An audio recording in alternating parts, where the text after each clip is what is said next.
Title for chapter 34. There was this boy I had met through rugby. Guys, we all know that no good comes from rugby boys, okay? Who I had gotten close to and would always go to when I had domestics with my partner at the time. He was like a brother to me at first. I had been dating my current partner for 2 years at this stage, and me and this boy, let's call him John and I had gotten quite close. We talked a lot all day and sometimes on call all night. Well, you had a boyfriend?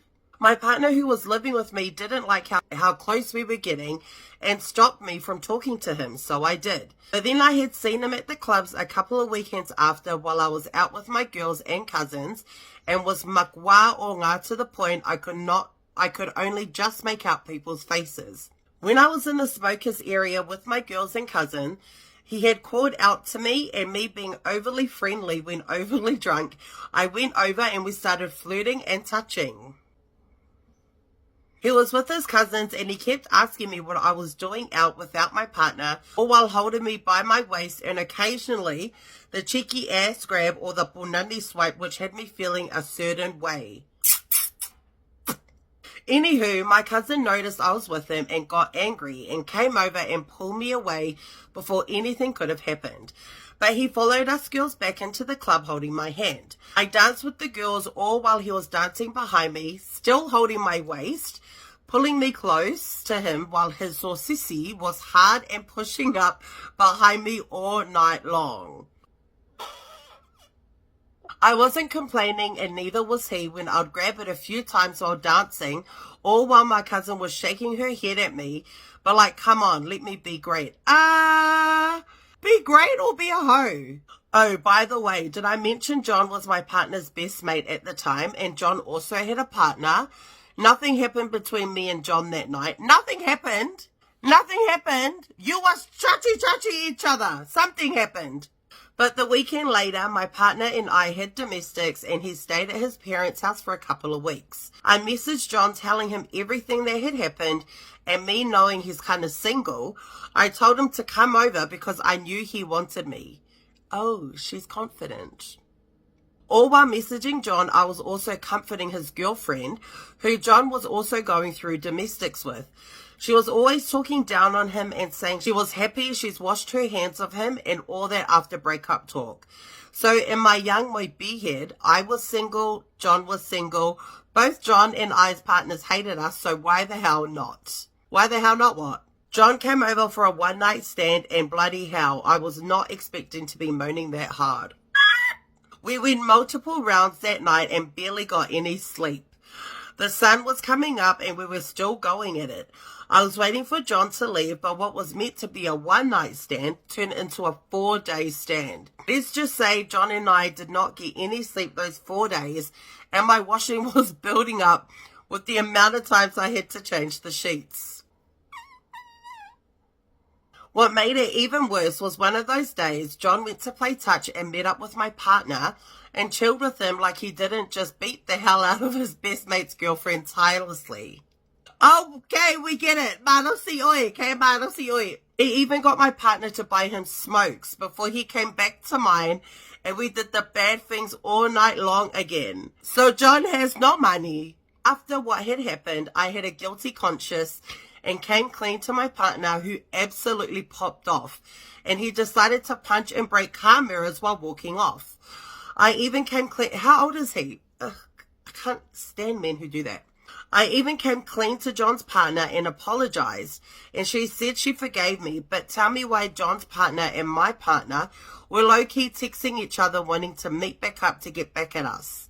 That's exactly why. They're doing that for revenge. Well, they never did. You never know. Anyways, my partner forgave me and stayed with me, and we are now happily engaged after 6 years. John got engaged to his partner also and now has kids with her. So all in all, I think it worked out. It's a win-win. Okay. This one was sent to me by email. I was dating a guy, we'll call him Sanger, for about 1.5 years. Everything seemed like rainbows and lollipops. At first, he was good and a caring guy, and he treated me right.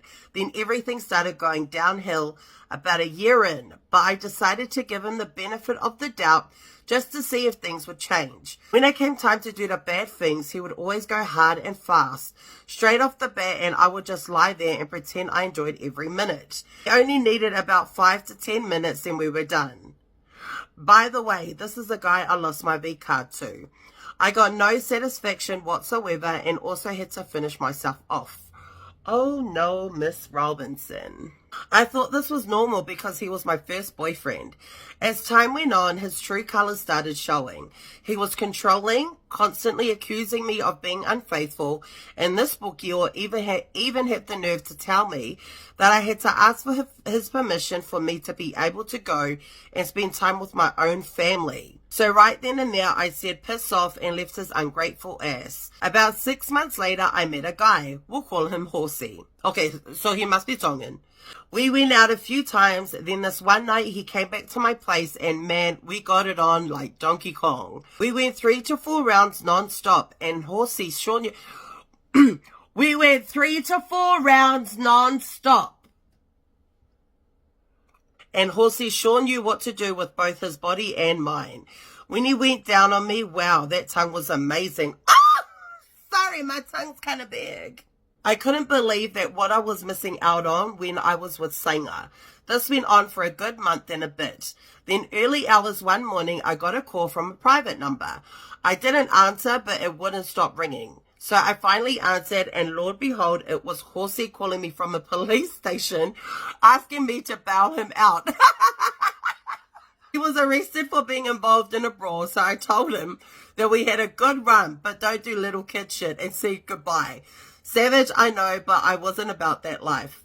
2 years later, my best friend, we'll call him Baby Daddy, of 13 years, has also told me that he would one day be my husband. He has always been there for me through the good and bad times of my life. Always lending a helping hand whenever me or my family need it. Always picks me up whenever and wherever I am so that he knows I get home safely. Always treats me like a queen even when I have an attitude and get lippy with him. He has always been my safe place, and when I say friends, we were honestly just friends. One day, he asked me to be his girlfriend, and I finally gave him the answer he always wanted, which was yes. He was caught off guard because he has kids from a previous relationship, so he thought that I wouldn't want that extra baggage, but I was quick to let him know that if we were going to do this, I was going all in, meaning I accepted his children. So we took things nice and slow. The first night we did the bad things was magical. The way he gave it to me nice and slow but hard was an amazing feeling. Sex was amazing and he would always make my eyes roll at the back of my head the way that he would go down on me. Okay, we get it. We were obsessed with each other and we loved doing the bad things so much that even on our lunch breaks we were each other's lunches. We've been best friends for 13 years, together for 8 years, married for 4, and we have a handsome son. And to this day, we still do the bad things in unexpected places, and I wouldn't change it for the world. Moral of the story is that we go through downfalls, struggles, and trials in life, but we never realize what we deserve and need has always been right under our noses.